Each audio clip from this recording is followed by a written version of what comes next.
Dios les bendiga. Vamos a comenzar con el mensaje de esta mañana. Estuvimos hablando acerca del primero de los 10 mandamientos, la última vez que estuve predicando. Entonces, como comentamos, vamos a continuar el día de hoy. Vamos a ver el segundo de estos mandamientos que se titula No te harás imagen. Sería el título de la predicación. Estaremos hablando acerca precisamente de Éxodo capítulo 20 en el versículo 4. ¿Sí? Éxodo 20 en el versículo 4. Dice la palabra de Dios: no te harás imagen ni ninguna semejanza de lo que esté arriba en el cielo, ni abajo en la tierra, ni en las aguas debajo de la tierra. No te inclinarás a ellas, ni las honrarás, porque yo soy Jehová tu Dios, fuerte, celoso, que visito la maldad de los padres sobre los hijos hasta la tercera y cuarta generación de los que me aborrecen, y hago misericordia a millares, a los que me aman y guardan mis mandamientos. Así nos dice entonces el segundo mandamiento. En algunas traducciones dice, como aquí dice la Reina Valera, no te harás imagen, y en otras versiones también dice, no te harás ningún ídolo. ¿Sí? Por eso hoy hablamos un poquito, se entiende más explícito cuando decimos ídolo, pero se puede traducir harás imagen o harás ídolo, ¿verdad? O sea, cualquiera de las dos traducciones. Vamos a orar, vamos a pedirle a Dios que nos hable a través de su palabra en esta mañana.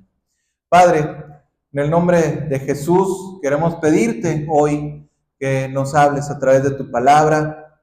Hoy estamos abriendo las escrituras en este día domingo, Señor, en este día de reposo. Queremos realmente estar en tu presencia, Señor. Queremos realmente estar a tus pies, escuchando tu palabra como aquellas personas podían escucharte audiblemente. Hoy queremos que tú nos hables, Señor. Hoy queremos escuchar tu voz. Queremos que tú nos hables directamente de tu corazón hacia el nuestro, Señor. Háblanos, dirige nuestros pensamientos hacia ti y revélanos el poder de tu palabra, Señor. En el nombre poderoso de Jesús. Amén. Nos dice entonces la palabra de Dios: no te harás ninguna imagen, dice el verso 4, no te harás imagen, ni ninguna semejanza de lo que está arriba en el cielo, ni abajo en la tierra, ni en las aguas debajo de la tierra. O sea, realmente nos dice aquí, cuando vemos esta prohibición negativa, pues también alguna traducción en inglés decía algo así, se puede traducir como cualquier imagen de cosas. Dice, no te harás imagen tallada o ídolo alguno, o cualquier imagen de cosas en la tierra, cosas en el cielo, cosas en el mar. A primera vista pudiera parecer que tenemos una prohibición universal contra la elaboración o la formación de cualquier imagen, cual sea el motivo. También algunas personas han tomado este mensaje o este versículo como en algún mandamiento que Dios repudia el arte, ¿sí? O sea, que Dios de alguna forma nos prohíbe que hagamos arte, que de alguna forma también, pues por decirlo así, como dice el principio, no te harás o elaborarás imagen alguna de cualquier cosa, básicamente en la tierra, en los cielos o debajo de las aguas. O sea, nos está diciendo que de alguna forma tenemos que entender a qué se refiere precisamente este mandamiento. Parece un mandamiento fácil de entender, o parece algunas veces inclusive se puede llegar a confundir con el primer mandamiento. El primer mandamiento dijimos que no tendrás dioses ajenos delante de mí, y cuando nos dice aquí no te harás imagen, pues tal vez como que lo mezclamos y decimos, bueno, no tendrás dioses ajenos, pues quiere decir no tendrás imagen o no tendrás ídolos, ¿verdad? No tendrás dioses ajenos, no tendrás ídolos. Es como fácilmente lo podemos confundir lo que nos está diciendo la palabra de Dios, pero nos está diciendo algo mucho más profundo. Y cuando tenemos que ver la palabra de Dios aquí, tenemos que entender lo que nos está diciendo todo el consejo de Dios a la luz del resto de lo que la Escritura enseña con respecto a estas declaraciones. Si fuera cierto que Dios repudia todo el arte y que el arte queda excluido, también tendríamos que ver qué es el arte en realidad, porque hoy en día también el arte ha sido plenamente confundido de muchas maneras, o a lo mejor para una persona arte es hasta una lata tirada en el suelo, y a lo mejor otras personas el arte puede ser, no sé, alguna escultura toda rara que nosotros no entendemos, o un desnudo. O sea, a veces en nombre del arte se hacen muchas cosas fuera de lugar. Pero en realidad cuando nos está hablando aquí para entender un poco lo que nos está diciendo de no hacernos ninguna imagen o ninguna semejanza, pues en realidad tenemos que entender que también en el Antiguo Testamento, en el santuario, Dios instituyó que en términos del tabernáculo en el Antiguo Testamento y más tarde en el templo, dice que ordenó, instituyó y mandó y permitió al pueblo crear valiosas piezas de arte para el tabernáculo y también para el templo. Entonces, no podemos llegar a la conclusión que este texto, que el mandamiento, nos está diciendo que prohíbe todo el arte. De hecho, si vamos al lugar santísimo en sí mismo, vemos el trono de Dios, el propiciatorio, está coronado, por así decirlo, con imágenes de seres angelicales, los querubines, ¿sí? O sea, que están sobre el arca con las alas extendidas. Debemos de tener mucho cuidado con la forma en la que tratamos el tema. Tenemos que entender realmente qué es lo que Dios nos está diciendo. Lo que está realmente queriendo decir aquí el mandamiento es que se nos prohíbe la fabricación de imágenes que tienen como objetivo la manifestación, o sea, de ser manifestaciones o réplicas de Dios mismo. O sea, como que de alguna forma ese objeto lo queremos diosificar, lo queremos tomar como si fuera Dios o digno de adoración, digno de alguna manera de que nosotros nos postremos o de alguna forma también lo adoremos, oremos hacia Él. O sea, de todas esas formas tenemos que entender que Dios está en contra totalmente de todas esas manifestaciones. Cuando podemos leer que se nos dice que Aarón hizo el becerro de oro, pues ahí vemos la ira de Dios, ¿no? Cuando el becerro de oro es tallado o es sacado y les dicen al pueblo de Israel, estos son los dioses de Egipto, estos son los dioses que te liberaron de la tierra de Egipto, y el pueblo se pone a adorarlos. Entonces en ese momento entra la ira de Dios sobre el pueblo. O sea, realmente lo que tenemos que entender es que Dios prohíbe totalmente cualquier manifestación de idolatría. Cuando empiezas a adorar imágenes, a venerar símbolos, evitar la adoración de objetos terrenales. Dios prohíbe hacer cualquier imagen de Él, porque se nos dice que Dios, por naturaleza, es invisible. Él es un espíritu y debe ser adorado en espíritu y en verdad, nos dice Jesús, ¿no? Entonces, realmente nosotros no debemos tratar ni de pensar que nosotros podemos saber cómo es Dios. Ha habido siempre una curiosidad tan grande del hombre de saber cómo es Dios. Que si han hablado, Dios es hombre, Dios es mujer, Dios tiene el cabello largo, Dios tiene el cabello corto, Dios es negro, Dios es güero, Dios tiene los ojos claros, Dios tiene los ojos oscuros. ¿Cómo es Dios? La gente tiene muchas preguntas acerca de cómo es Dios, inclusive de cómo era Jesús o cómo es Jesús al día de hoy. ¿Tiene barba cerrada? ¿Tiene los caireles? ¿Cómo es Jesús? ¿Sí? O sea, ¿cómo es Jesús? Realmente Dios nunca nos hace énfasis en que nosotros queramos o que nosotros tengamos que saber cómo es físicamente. Inclusive nos prohíbe hacer una imagen de quién es Dios. Nos prohíbe siquiera intentar replicar la imagen de Dios. Cuando vamos a Romanos 1, como lo vimos en la enseñanza pasada, tenemos que entender la esencia de la idolatría es el cambio de la verdad, de la gloria de Dios, por una mentira al servir y adorar criaturas. Cuando dice la palabra de Dios que no le dieron gloria y no le agradecieron, sino que empezaron ellos a adorar las cosas que estaban hechas aquí en las criaturas de la tierra. No solo las criaturas de la naturaleza, sino específicamente objetos que hacemos con nuestras propias manos, ¿sí? Incluso una lectura superficial de los profetas del Antiguo Testamento, mostrará las denuncias dramáticas que Dios hace contra su práctica, no solo entre las naciones paganas, sino también dentro de Israel, ¿sí? O sea, donde también se hizo mucho, como hablamos las semanas anteriores, acerca de que el peor de los pecados, o el pecado más común que tenía el pueblo de Israel, era precisamente la idolatría, ¿sí? ¿Por qué tenían tanto la idolatría? O sea, realmente tenemos que tener mucho cuidado, y hasta el día de hoy, quiero decirte que existe mucho la idolatría, más de lo que tú y yo llegamos a entender. Isaías y Jeremías, por ejemplo, ridiculizaron la práctica de la idolatría diciendo: ustedes hacen y crean objetos con sus propias manos, hacen objetos sordos, mudos, de madera, piedra, y luego después de haberles dado forma empiezan a hablarles como si los pudieran oír, ¿sí? También encontramos en el libro de los Salmos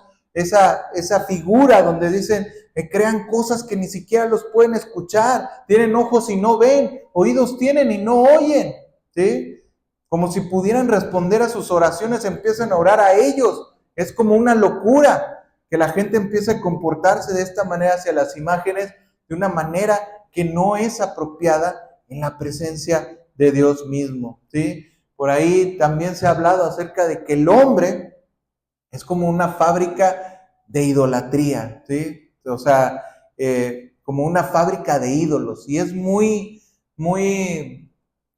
importante que nosotros entendamos esto. O sea, cuando nosotros vemos a los hombres, tenemos que entender que generalmente el hombre, como nosotros como seres humanos, somos muy propensos a fabricar la idolatría. O sea, somos muy propensos a ser idólatras, ¿sí? O sea, yo no sé si te has puesto a pensar mucho acerca de esto, pero en realidad siempre tendemos como seres humanos a desviarnos del camino correcto y accidentalmente nos involucramos en fabricación de ídolos. Lo puedes ver en todas las culturas, lo puedes ver en todos los tipos de personas en el mundo y en la historia del hombre, y hasta el día de hoy siempre tendemos a fabricarnos ídolos, siempre tendemos, como pareciera que el hombre trae un imán hacia la idolatría. O sea, siempre trata de idolatrar algo, siempre tenemos ídolos, ya sea incluso hasta las personas que dicen que no tienen religión, las personas que dicen que no creen en Dios, tienen ídolos,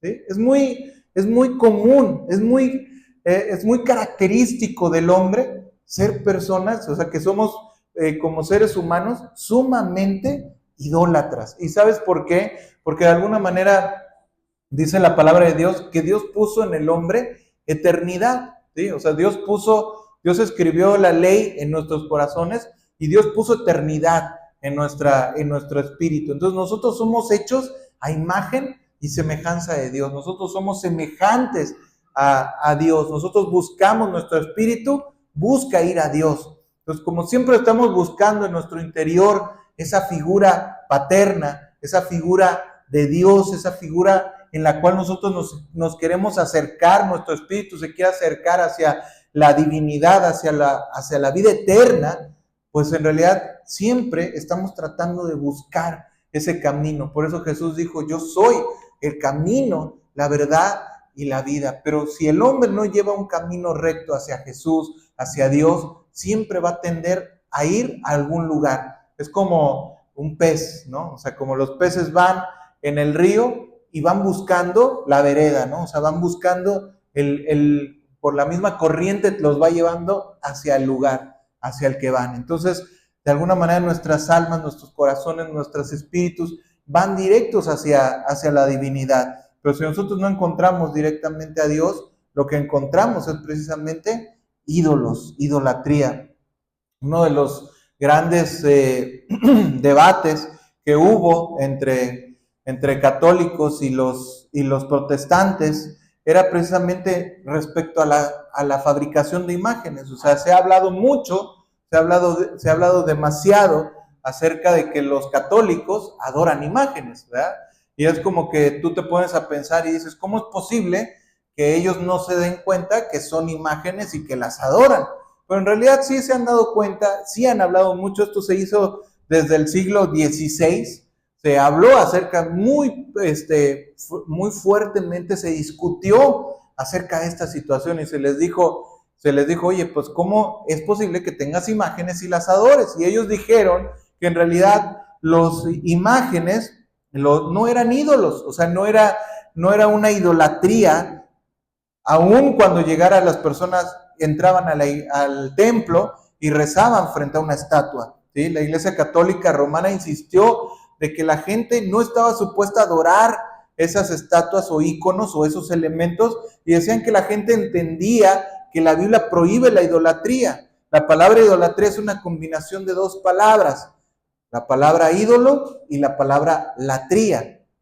Latría significa adoración, ¿sí? O sea, por lo tanto, idolatría es la adoración a un ídolo, ¿no? Entonces, cuando decimos la idolatría, la iglesia prohibió, o sea, la iglesia católica prohibió la adoración a los ídolos. Sin embargo, dijeron que lo que la iglesia realiza en sus ceremonias es lo que ellos llamaron idoladulia, ¿sí? La dulia viene de la palabra griega que significa esclavitud o servicio. Entonces, duolos es un esclavo o un sirviente. Dijeron que idoladulia es apropiado, idolatría está prohibido. Es decir, podemos dar servicio a las estatuas, pero no adorarlas, ¿verdad? Es muy curioso, muy, ¿cómo se puede decir? Tricky, ¿no? ¿Cómo? ¿Mande?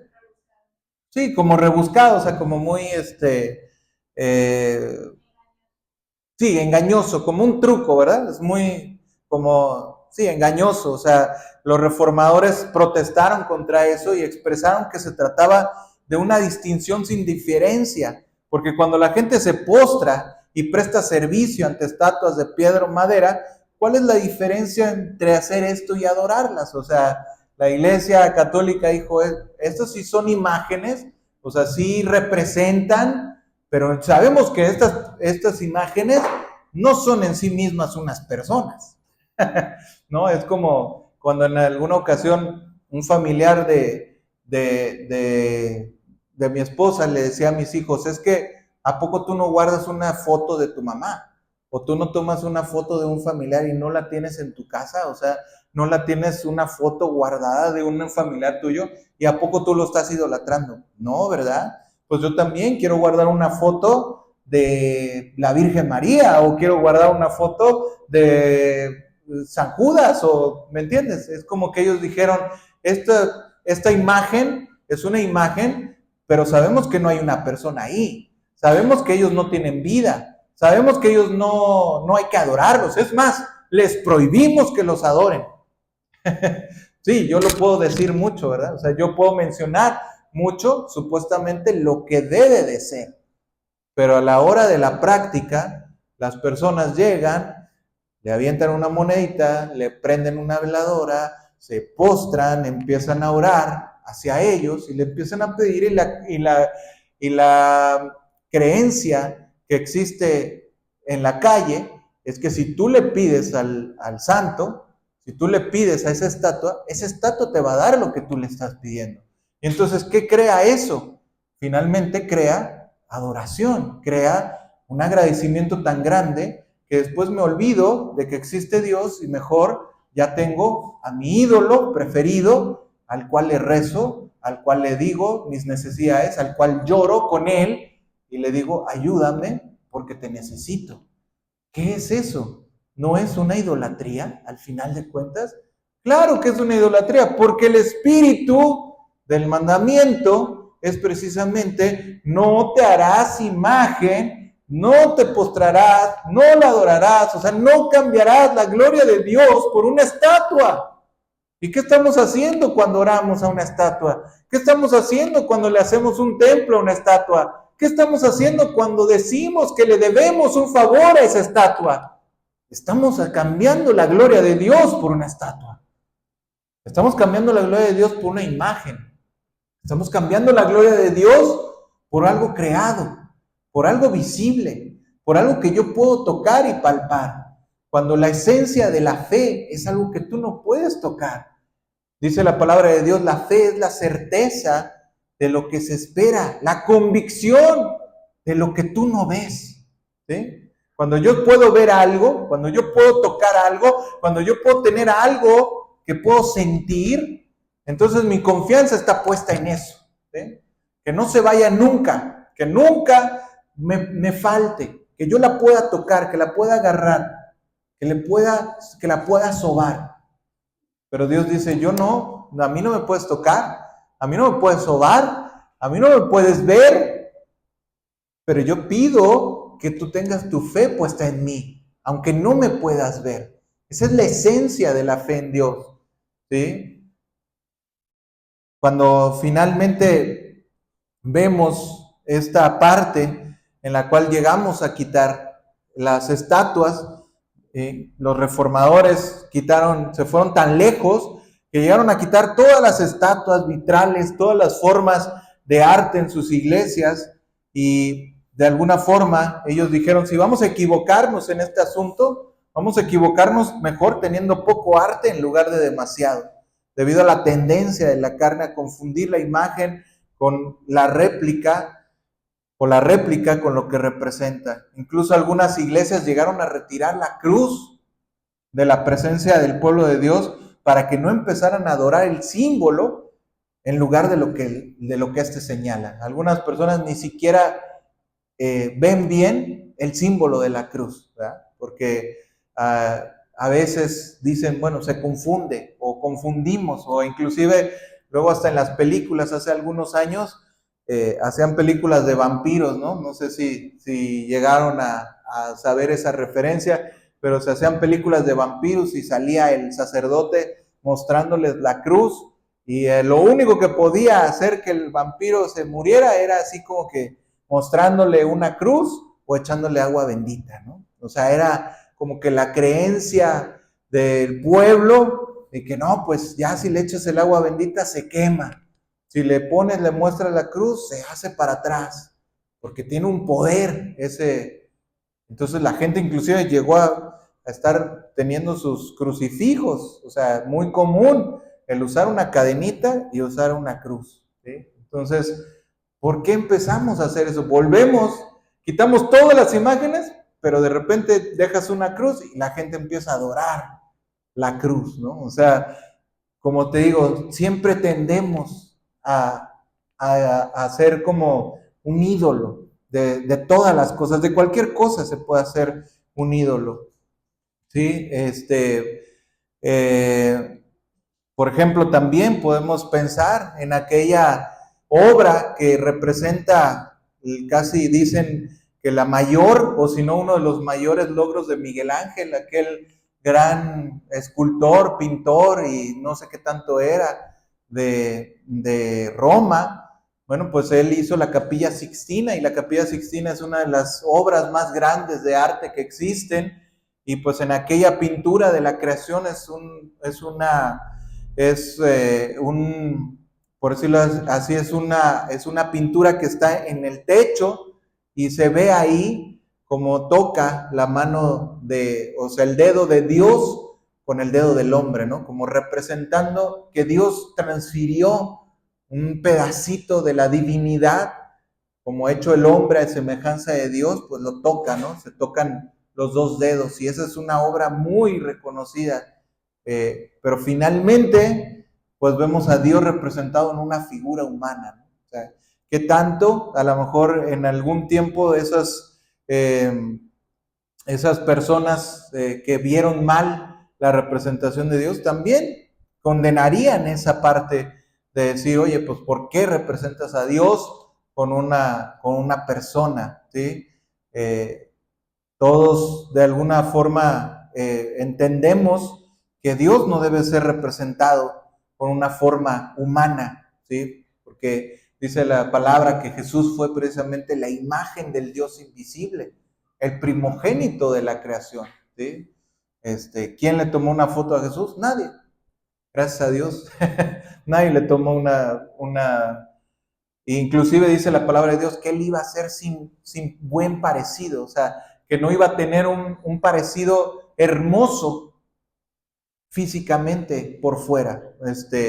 Si nosotros hubiéramos visto a Jesús, seguramente no lo hubiéramos reconocido por su apariencia. O sea, Inclusive te das cuenta cuando el mismo Judas le da la instrucción a las personas que iban a apresar a Jesús y le dice: sobre el que yo besare, ese es. O sea, Judas le tuvo que decir a los guardias que él tenía que darle un beso para que supieran quién es. Imagínate cuando tú vas, si tú llegas a un lugar y está un rey, ¿no sabrías quién es el rey? Claro que sabrías quién es el rey. ¿Por qué? Porque está en el trono, o porque es el mejor vestido, o porque todos están alrededor de él y él es el principal. Pero Judas sabía que Jesús era tan sencillo que ni siquiera dijo: si yo les digo agarren a Jesús, capaz que agarran a Pedro, o capaz que agarran a Mateo, no sé. O sea, él tuvo que decir: sobre el que yo besare, al que yo besare, ese es, para que pudieran darse cuenta los soldados quién era Jesús. Ahora bien, algunos utilizaron una imagen de una zarza ardiente, ¿sí? Algunas personas después dijeron, bueno, como un logotipo básico, símbolo principal de la Reforma, le concedieron legitimidad porque una de las formas concretas en las que Dios se manifestó históricamente fue a través de la zarza ardiente. Pero todo el mundo entendió que se trataba de una teofanía, que no era una imagen de Dios, sino era un símbolo, como también a veces utilizan la paloma, que dicen que se vio cuando descendió el Espíritu Santo sobre Jesús, descendió como en forma de paloma. Entonces tú ves una paloma y todas las palomas son iguales. Cuando ponen a una paloma que imagen del Espíritu Santo, las personas en general no tienden a adorar a las palomas, sino saben que simplemente es un símbolo que no tiene una figura o una intención de demostrar cómo es precisamente el Espíritu Santo. A veces se vuelve complicado y difícil saber exactamente dónde están los límites permitidos de lo que está prohibido. Quiero decirte que este tema ha captado la atención de muchas personas a lo largo de los siglos, de gente piadosa que quiere hacer precisamente el mandamiento de no te harás imagen. O sea, toda una discusión de mucho tiempo atrás. Pero si queremos ir al meollo del asunto, el meollo del asunto del segundo mandamiento es básicamente lo que se encuentra en el primer mandamiento. Debemos honrar a Dios como Él es y no hacer ningún sustituto de Él que dirija o desvíe nuestra atención o adoración de Él, ¿sí? O sea, ese es lo más importante que tenemos que entender, es que Dios no quiere competir con nadie ni con nadie por tu adoración.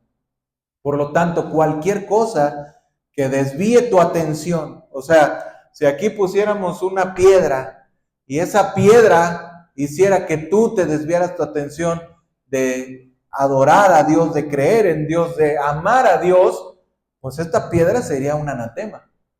¿Sí me explico? O sea, si pusiéramos aquí un cuadro y ese cuadro empezara a ser un objeto de adoración, entonces tendríamos que tirar el cuadro. Si esta pared de este color, dijeras tú, es que las paredes del color de la iglesia me hacen sentir la presencia de Dios y no puedo sentirla si no estoy en un cuadro, en un lugar cerrado con una pared así, pues también tendrías que salirte de esa pared. ¿Sí me entiendes? O sea, en realidad Dios lo que no quiere es que otra cosa capte tu atención. Lo que Dios quiere es que tú realmente lo ames, lo adores y lo conozcas directamente a Él. El problema de la idolatría muchas veces también es la superstición. O sea, ligado al pecado de la idolatría implícitamente está la superstición. Somos personas que también, así como nos vamos muy directamente ligados a la idolatría, también el hombre está muy ligado directamente a la superstición. Uno de los problemas de la idolatría es que la gente empieza a impartir el poder de la magia a los elementos del orden creado. Y de nuevo, si lees el Antiguo Testamento y vas a la ley, un asunto de gran importancia con Dios es la superstición, ¿sí? O sea, por cualquier lado donde tú lo veas, estamos hablando precisamente acerca de que la hechicería es una de las cosas que Dios prohíbe directamente. Un peligro claro y presente es es la invasión de elementos supersticiosos en la fe, ¿sí? Siempre ha existido ese problema y a veces es muy fácil mezclar la religión con la superstición. No hay ninguna religión, o casi te puedo asegurar que no existe ninguna religión que no tenga un grado de superstición. Cuando tenemos una inclinación y propensión hacia la idolatría, también tenemos una inclinación por la magia, ¿sí? O sea, hoy en día también hablamos acerca de la gente que dice que con querer algo mucho, lo vas a hacer posible, ¿sí? Hay inclusive algunos stickers que han creado que dicen visualiza la paz mundial, y que cuando visualizan todos juntos, o sea, si todos mucho queremos algo, se va a volver realidad. Inclusive estos son pensamientos de una religión o de un pensamiento que se llamó la nueva era, la filosofía de la nueva era. Y de alguna forma, hoy en día mucha gente habla acerca, por ejemplo, en los grupos cristianos hablan acerca de declarar. Declara algo y Dios te lo va a dar. ¿Por qué? Le hayan muchas justificaciones. Pues declara algo porque Dios dijo que si tú decías algo, que se va a hacer. Bueno, entonces la gente empieza a declarar, e inclusive empiezan a imponer manos. Impon manos sobre esto para que esto sea tuyo. Empiezan a imponer manos, empiezan a declarar, empiezan a hacer diferentes tipos de cosas de ese tipo. Si nos concentramos suficientemente en algo, podemos hacer que suceda. Y eso no solamente los cristianos, sino también muchos tipos de personas empiezan a decir, tú crea algo, como que ponlo así de que es tuyo y va a ser tuyo, ¿sí? Incluso hubo un día apenas que dijeron que era el 8 del 8 del 8. El 8 de agosto de 2024, y si sumas 2024, sale un 8. O sea, 2 más 2 y 4, pues son 8. Entonces era el día 888. Y dijeron muchos que era el día perfecto para que tú declararas o que tú atrajeras sobre ti lo que tú quisieras. Que ese día tenías que querer algo mucho y que eso iba a venir a ti porque era un día de mucha energía, ¿sí? O sea, ¿cuántas maneras se ha infiltrado esto en el pensamiento del hombre y el pensamiento hoy en día en la iglesia? Donde de alguna manera pensamos que si decimos la fórmula correcta y precisa en nuestra oración, podemos hacer que los eventos sucedan. A veces incluso el nombre de Jesús es utilizado como una fórmula mágica, ¿no? Como si decir que en el nombre de Jesús algo va a suceder porque tiene que suceder. Como decir, bueno, pues si yo oro por esto, o si estamos todos reunidos y hacemos esto de esta manera, tiene que suceder. No podemos nosotros tampoco hacer que las cosas sean como un encantamiento mágico, que de alguna manera tengamos que hacer de cierta forma las cosas para que sucedan de acuerdo a como yo quiero. O sea, nosotros como hijos de Dios siempre tenemos que tener en cuenta que Dios hace su voluntad y que Dios es soberano. Tenemos que estar siempre por debajo de la soberanía de Dios. Cuando yo pido algo, pero lo pido de acuerdo a la voluntad de Dios, creo en Dios que Él va a hacer su voluntad. Y si es su voluntad, Dios lo va a conceder. Si no es su voluntad, no lo va a conceder. Hay personas por las que yo he orado que se sanen y no se sanan. No, he orado por personas que se conviertan y no se han convertido hasta el día de hoy. No quiere decir que todas tus oraciones habidas y por haber tienen que cumplirse al pie de la letra, porque Dios es soberano, porque Dios tiene una voluntad, porque Dios hace su voluntad.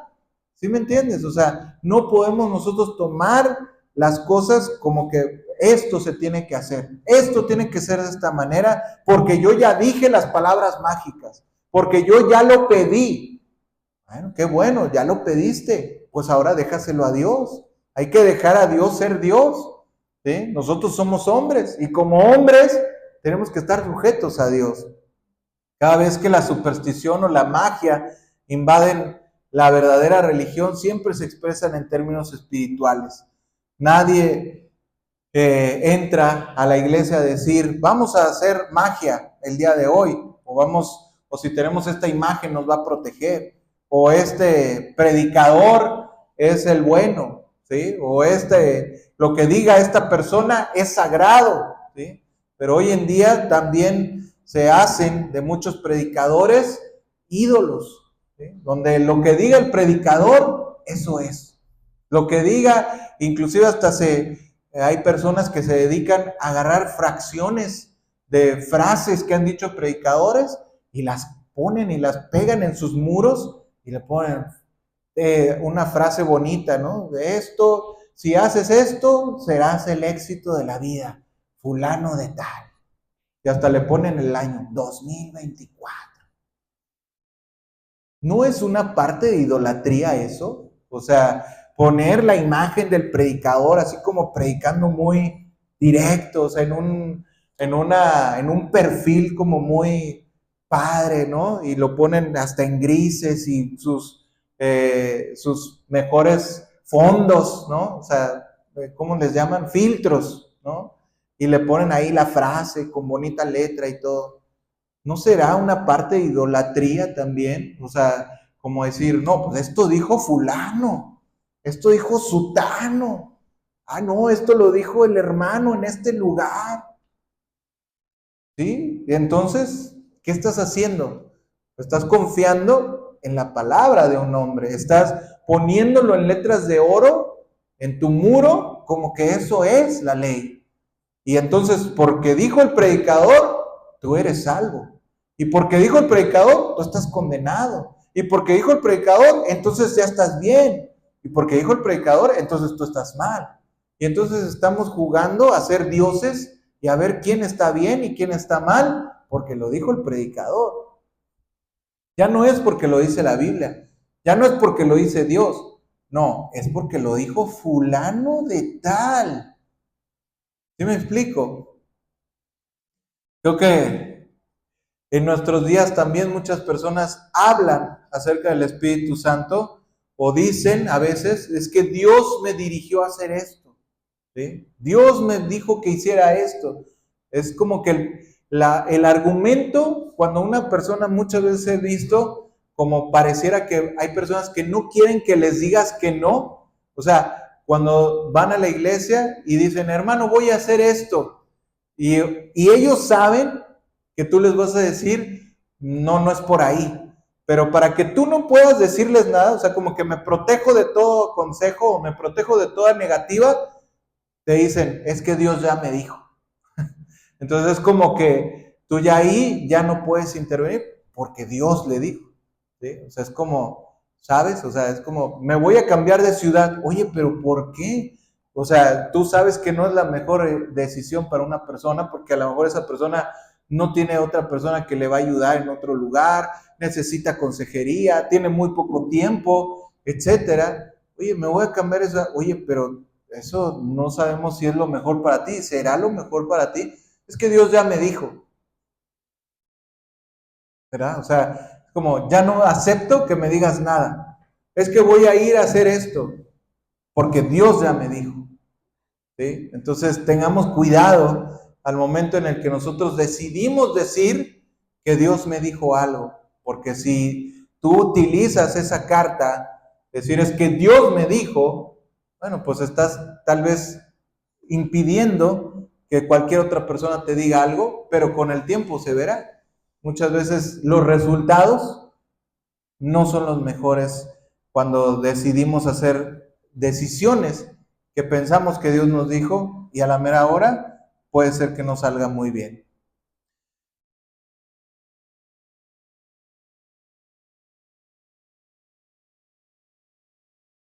No solamente tenemos que protegernos contra la manera burda de dar forma a los ídolos, sino también hay formas más sutiles en las que tratamos de bajar a Dios a la tierra, de hacer visible al Dios invisible, de hacer del Dios eterno algo que podemos moldear y dar forma y controlar. Olvidamos de que nosotros somos los subordinados y que Él no es una fuerza cósmica que se nos da para que utilicemos lo que queremos de nuestro entorno. O sea, Dios no es un hombre, Dios no es un manipulable. Acordémonos precisamente cuando Dios nos habla en los 10 mandamientos, cuando Dios da su ley al pueblo, cuando Jesús también habla en el Sermón del Monte, y cuando Dios habla acerca de sí mismo, Él nos quiere dar a entender que Dios es el primero, ¿sí? O sea, que Dios es soberano y que nosotros estamos abajo, ¿sí? O sea, que nosotros tenemos que sujetarnos a Él. Dijo Jesús, si me amáis, guardad mis mandamientos. O sea, es como si realmente me amas, si realmente quieres hacer lo que yo te estoy diciendo, tienes que guardar mis mandamientos. O sea, si realmente quieres ser un hijo mío, si realmente quieres que yo me manifieste en tu vida, tienes que hacer lo que yo te digo, ¿sí? No es que nosotros digamos, Señor, sí, te amo, pero ¿sabes qué? Me gustaría que me compraras una casa. Sí, Señor, te amo, pero ¿sabes qué? Me gustaría no tener necesidad de trabajar. Sí, Señor, te amo, pero ¿sabes qué? Me gustaría que me dieras esto en mi vida, que me dieras una familia, que me dieras un esposo, que me dieras una esposa, que me dieras mucho dinero. Ah, entonces ya no es que amo a Dios, más bien me amo a mí mismo y estoy buscando que Dios cumpla mis caprichos, ¿sí? Dios no es el cajero automático, como decimos muchas veces, ¿no? O sea, no es de que yo llegue con mi tarjeta al cajero, la meto, pongo la clave y entonces dame el efectivo que yo quiero. No, Dios no es así. Dios no tiene nada que ver con eso, ¿sí? O sea, mucha gente viene a la iglesia y vienen también porque vienen a buscar algo. O sea, vienen a buscar algo con otra intención, no vienen a buscar a Dios, no vienen a buscar saber de Dios, no vienen a buscar conocer de Dios para hacer su voluntad, no, vienen porque quieren un bien, ¿sí? Hemos conocido personas que han venido a la iglesia buscando una pareja, o personas que vienen a la iglesia buscando un milagro, o personas que vienen a la iglesia porque quieren que su negocio sea bendecido. O sea, vienen con otra intención, una intención torcida.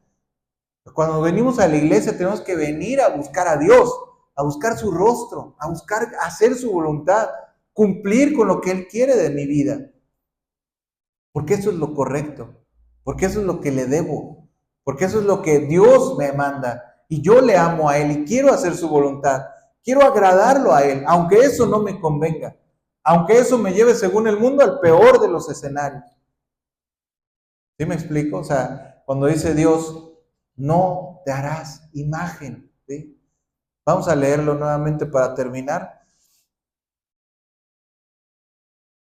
Tenemos que hacer un examen serio de nuestra propia manera de creer y también pensar si de repente ha habido ciertas cosas que abrimos la puerta a prácticas que pueden ser buenas para algunas personas, pero en realidad puede ser que nosotros mismos estamos haciendo prácticas que pueden ser un poco mágicas, ¿no? Huelen a magia. No seamos mágicos, no creamos en cosas, pensamientos que nos lleven a que Dios haga nuestra voluntad. Cuando tú detectas que alguna cosa de las que tú haces estás queriendo manipular a Dios, entonces ahí date un paso atrás, ¿sí? Es momento de dar un paso atrás. Siempre debemos nosotros de tratar más bien de que nosotros hagamos la voluntad de Dios. Si nosotros hacemos la voluntad de Dios, estamos bien, porque yo estoy obedeciéndolo. Pero si yo lo que hago me lleva a que yo estoy jalando a Dios a mi lugar, o sea, yo estoy tratando de hacer que Dios jale hacia donde yo quiero, entonces ahí tengo que hacer algo, tengo que retroceder de ahí, tengo que hacerme a un lado. Dios es Dios, Dios es soberano, ¿sí? Dice, no te harás imagen ni ninguna semejanza de lo que esté arriba en el cielo, ni abajo en la tierra, ni en las aguas debajo de la tierra.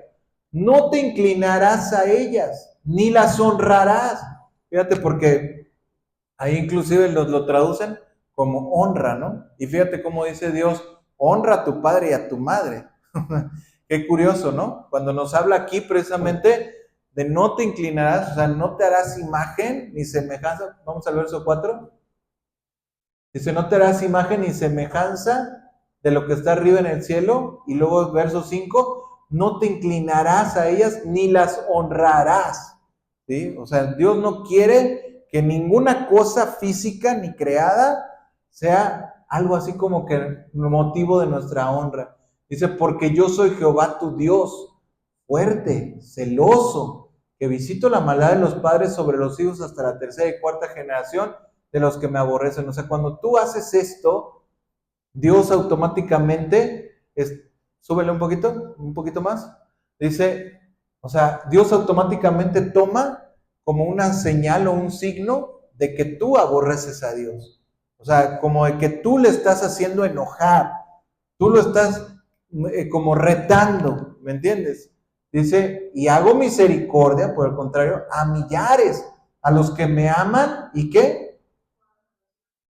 Y guardan mis mandamientos. O sea, lo que Dios quiere precisamente es sujeción de nuestra parte, ¿no? O sea, no voy a hacer algo que esté creado, que sea como una imagen de lo que es Dios, no. Dios no puede ser representado de ninguna manera, solamente Dios puede ser revelado a mi corazón por medio de su Espíritu Santo, por los ojos de la fe.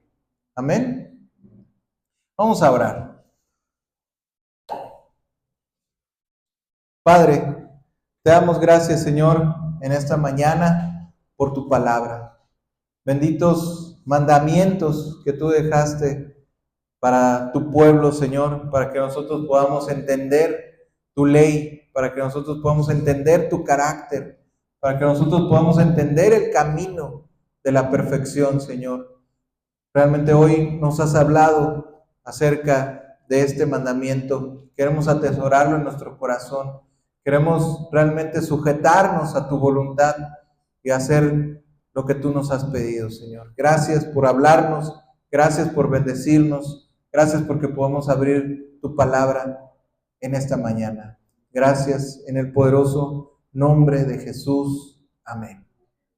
Amén. Pues Dios les bendiga, estamos terminando con nuestro mensaje, estaremos transmitiendo nuevamente el próximo domingo para que también se puedan conectar con nosotros a la predicación. Que Dios les bendiga y que tengan un feliz domingo.